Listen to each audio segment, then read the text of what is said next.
आदित्य साहेब आपल्याला संबोधित करतील. तत्पूर्वी जय महाराष्ट्र. खरं तर मी समोर बसायला पाहिजे, कारण आपल्या मतदारसंघातले 2 आमदार आपल्याला आपल्या होणाऱ्या नगरसेविका काय करणार आहेत आपल्या मतदारसंघासाठी हे सांगणार आहेत. आणि मी पण याच मतदारसंघाचा रहिवासी आहे. मी इथे आमदार म्हणून नाही, या मतदारसंघाचा रहिवासी, तुमचा शेजारी म्हणून आलेलो आहे.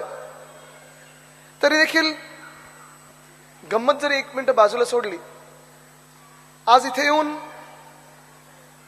एक आनंदाची गोष्ट हीच आहे की जेव्हा 1 वर्षापूर्वी आपलं सरकार जरी नाही आलं तरी आपल्या आमदारांनी काय काय काम केले, आपल्या स्थानिक आमदारांनी, आणि खास करून स्थानिक आमदार जे आपल्या पक्षाचे आहेत, तरुण आमदार आहेत, त्यांनी काय काय कामं केलेली आहेत हे पाहून अभिमान पण वाटतो आणि आनंद पण होतो की आम्ही असं काम करून दाखवत असतो. हा विश्वास पक्का बसतो. कारण एरवी जर आपण पाहिलं आणि आता जर आपण महायुतीचा जो प्रचार आहे, म्हणजे मिंदेंची सेना असेल, दादांची टोळी असेल किंवा फडणवीस साहेबांची टोळी असेल, ह्यांच्याकडून जो काही प्रचार आपण ऐकत आहोत, हा सगळा प्रचार कशावर आधारित आहे? भलत्या सलत्या विषयांवर, देशाच्या बॉर्डरवर सगळं काही वेगळं काही म्हटलं जातं. पण हे सगळं जरी आपण पाहिलं तरी एक महत्वाचं आहे की आपण काय काम करणार आहोत, आपण काय देणार आहोत, ह्याच्यावर आपण फोकस करत आलेलो आहोत. तसं पाहिजे जरा हरिटस वगैरे आहे का? गोळी कधी गोळी चगळायला आहे का? घसा गाडीत आहे, थोडं बोलून बोलून घसा नाही लवंग ना गाडीत. हनीटस आहे, दिवसभर बोलून बोलून जरा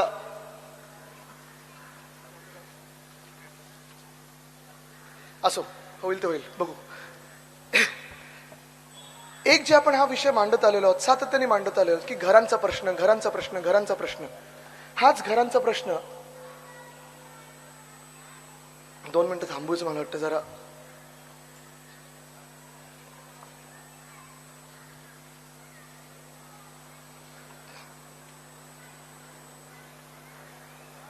हनीटस किंवा विक्स नाही बोलतो मी येईपर्यंत. तर हा जो प्रश्न आहे घरांचा, मला वाटतं फार महत्वाचा आहे. आतापर्यंत ज्याचा उल्लेख होत चाललेला आहे, बीडीडीचा प्रश्न. हा, विक्स की गोली लो, खिचखिच दूर करो.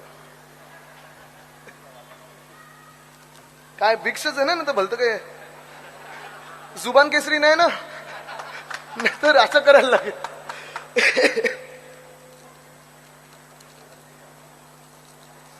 नाही म्हणजे केसरी आपलं रक्त आहेच, पण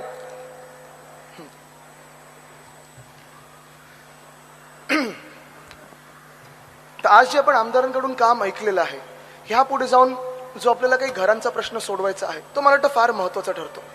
शेजारी जरी आम्ही असलो तरी वर्षानुवर्ष मी ऐकत आलेलो आहे, पाहत आलेलो आहे की हा विषय आपल्या गव्हर्नमेंट कॉलनीचा विषय असेल, आज सगळे आपण खिडक्यांमधून ऐकताय, बाल्कनीमधून ऐकताय, हा विषय जो आहे कदाचित उद्धव साहेबांसाठी आहेच, मोठ्या साहेबांसाठी म्हणजे माझ्या आजोबांसाठी महत्वाचा होता, आणि आमच्या सर्वांसाठी आम्ही एक कर्तव्य म्हणून की आमचे शेजार धर्म पाळत असलो तरी आपले जे कर्मचारी आहेत, शासनाचे जे कर्मचारी आहेत, महानगरपालिकेचे जे कर्मचारी आहेत, बीएसटीचे जे कर्मचारी आहेत, पोलीस कर्मचारी आहेत, ज्या लोकांनी ह्या मुंबईची असेल, या महाराष्ट्राची असेल, 30 वर्ष 40 वर्ष पिढ्यानपिढ्या ज्यांनी सेवा केलेली आहे, त्यांना मुंबईमध्ये त्यांच्या हक्काचं घर मिळायलाच पाहिजे, ह्या ध्येयाने आणि ह्या धोरणाने आपण पुढे चाललेलो आहोत. पण हे काम करत असताना अर्थात अनेक वर्ष आपण पाहिलं असेल, आपला संघर्ष कुठेही काही थांबत नव्हता, आपला लढा कुठेही थांबत नव्हता. आपण जी कामं करत आलेलो आहोत त्यात सोबत घरं कशी द्यायची, हा जो संघर्ष आहे हा फार महत्वाचा आहे. आणि हा संघर्ष पुढे नेण्यासाठी मोर्चे काढले, आंदोलनं झाली, अनेक वर्ष. जसं अनिल परबजी सांगत होते की 21 वर्ष ते अधिवेशनात मांडत आलेले विषय आहेत, वरुण आणि मी मांडत आलेलो आहे. पण हे सगळं झाल्यानंतर देखील हा विषय का सुटत नाही, ह्याला जर तुम्हाला उत्तर पाहिजे असेल तर एकच उत्तर आहे, भाजप भाजप भाजप. भाजपचे जे उत्तर आहे ते हेच होतं. माझ्याकडे जसं पोलीस कर्मचाऱ्यांचा जो विषय आहे हाच आहे. पोलीस कर्मचाऱ्यांना देखील 30-30 वर्ष सेवा करूनही जर घरं का मिळत नाहीयेत, तर घरं एवढ्यासाठीच मिळत नाहीयेत कारण जेव्हा आम्ही मुख्यमंत्र्यांकडे गेलो तेव्हा त्यांनी मला सांगितलं, आदित्य जर आज ह्या पोलीस कर्मचाऱ्यांना आपण घर दिलं तर दुसऱ्यांचं काय, आपल्याला सगळ्यांना घर द्यायला लागेल. आणि हेच हाच जो विषय आहे तो मी त्यांना सांगितला की तो हा विषय आम्ही सोडून दाखवलेला आहे. बीडीडी चार्ज जिथे आम्ही केली आहे, पोलीस कर्मचाऱ्यांना देखील आम्ही घरं दिलेली आहेत, शासकीय कर्मचाऱ्यांना घरं देत होतो. मग तुमचं काय अडत आहे? पण अडत, सॉरी माझा घसा जरा आतून खवखवत असल्यामुळे थोडं मध्ये मध्ये मध्ये पॉज घेऊन बोलत आहे, कुठचाही दुसरा पॉज नाहीये हा. पण हे जरी झालं तरी आज मी तुम्हाला एवढंच सांगतो, कारण मी जास्ती वेळा आत्ता बोलू शकत नाही, संध्याकाळी पण मला भाषण करायचं आहे, थोडा घशाला मी आराम देण्याचा प्रयत्न करत आहे. ह्या विषयाला वरून आपण, अनिल परबजी, आपण, रोहिणताई, आपण तोडगा काढलेला आहे. आज आपण आंदोलन करत आहोत ते आपल्या गव्हर्नमेंट कॉलनीमध्ये आपल्याला 8, 9, 10 एकर पाहिजे, ते पाहिजे आहेच, आणि ते आपण मिळवून घेणार म्हणजे घेणारच. पण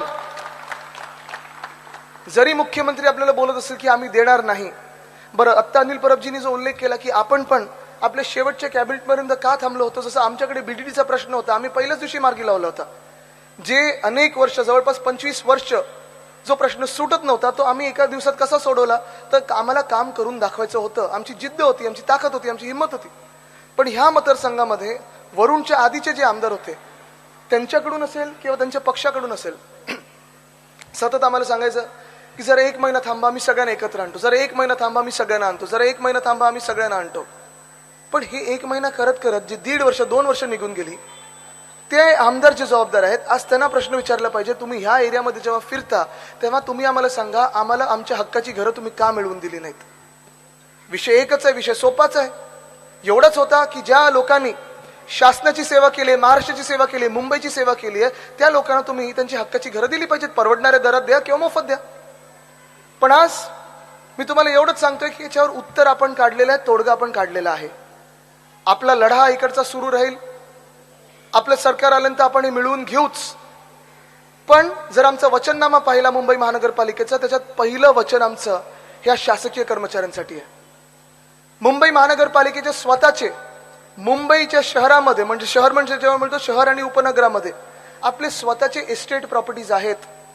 ह्या एस्टेटच्या प्रॉपर्टीज आता मुख्यमंत्र्यांच्या एका बिल्डर मित्राच्या घशात टाकले जात आहेत. जवळपास 4,500 एस्टेटच्या प्रॉपर्टीज आहेत आणि एका बिल्डर मित्राच्या घशात टाकले जात आहेत.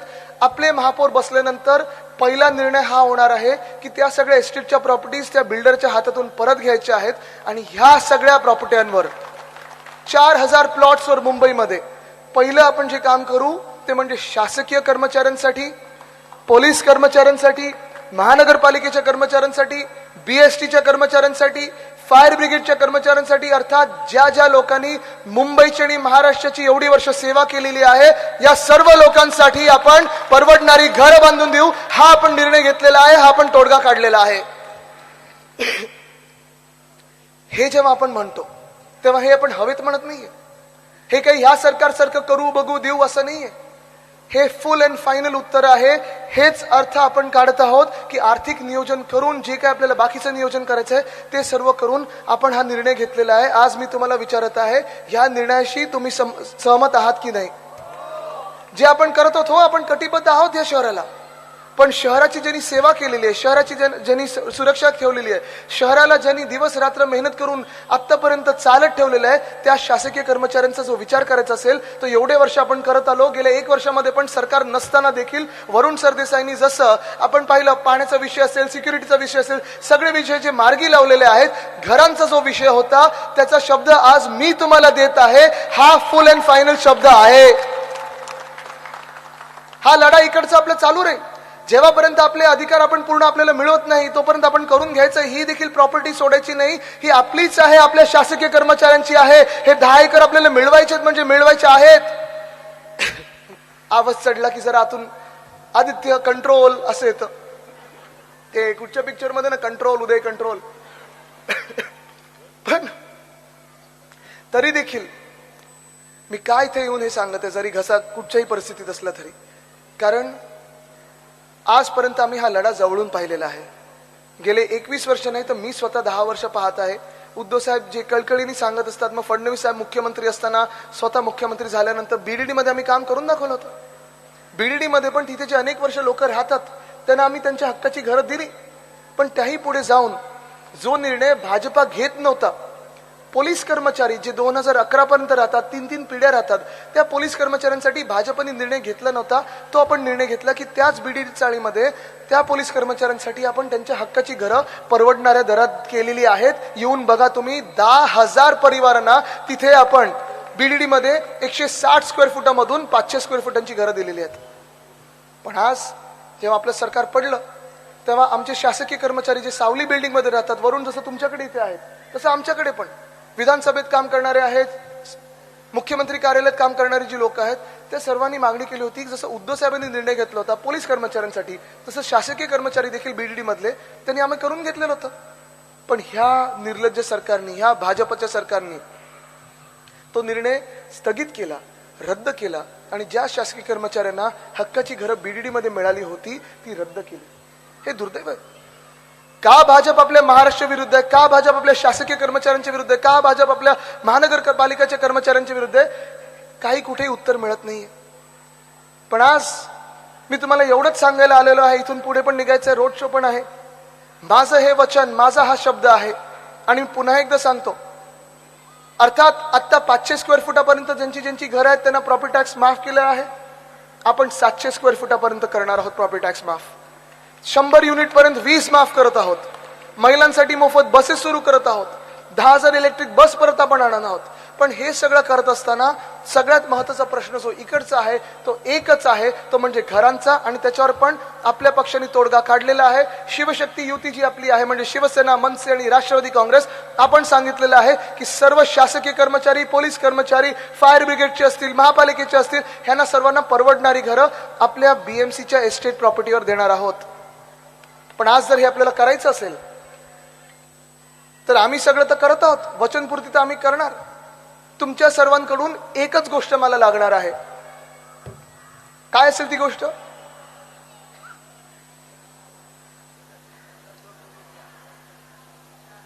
काय असेल ती गोष्ट? नाही, बाकी काही नकोय. ते आपण भाजपवाल्यांसारखे नाही होत मागायला काही बोलतं.